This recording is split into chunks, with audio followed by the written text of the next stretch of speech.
Nagtigi sa oval, obstacle o barrel race ang mga horsemen gikan sa nagkadaiyang lugar sa Pilipinas niadtong weekend atol sa 3rd Kalivungan National Horse Show and Competition sa Durango Racetrack, New Bohol, Cotabato City. Ang kompetisyon kabahin sa 110th founding anniversary sa probinsya sa Cotabato. And Jensen.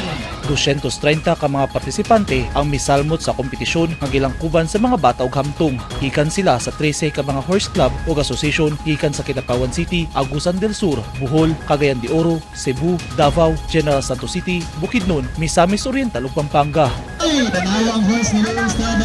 Kulba hinam ang gihimong kompetisyon, hilabi na nga perting lapo ka sa racetrack. Usa sa miapil sa kompetisyon ang artista nga si Kapin na miyembro sa Malay-Balay Horsemen Association. Pero akong inspiration good, it's really nice to see the people in Bukidnon. Bukidnon is also known as cowboy country, and it's something that's very common within our culture. So of course, seeing other people, friends and family riding also and joining these races, it's very inspiring, not only for me but for other people around me as well. Nahimo nang kalingawan ni Caitlin sulod sa 4 ka tuig ang pag-apil sa mga kompetisyon nga susama niini.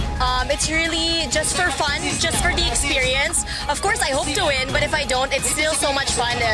It's a really good bonding experience with your horse and of course with other cowboys and cowgirls from all over the Philippines. Midayo sab sa Cotabato City ang grupo nila Josephine Lumuthang nga gikan Visayas aron mosalmot sa horse race competition.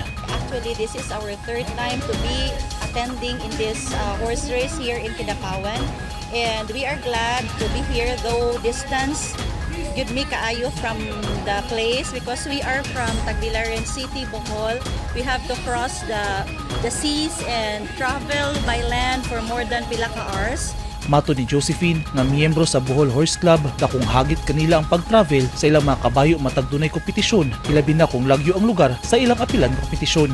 Ang hagit namo kay layo man mi, Visayas area man mi, so we have to cross the seas and experience a very long period of ride in going to the place, but because for the love of horses, moora dyan ay reason nga nung ni ami expenses wise and kanang premium wise di na lang ta mag-istorya kay dili siya mabawi gyud. But then ang experience of ang fun, moora dyan na siya, and camaraderie is very nice. Tulo ang partisipante sa Bohol Horse Club sa kompetisyon. For the love of the sport and the love of our child, muanhi gyud mi bisag unsa kalayo, piyong na lang mi sa gasto.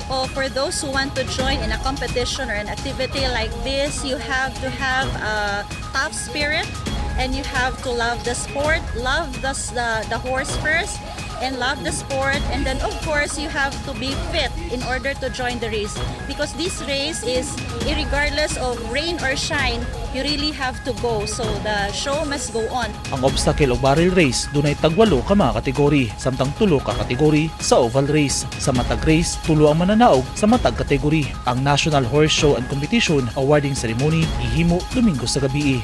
Eugene Hinutan, Newsline, Philippines. Stay safe.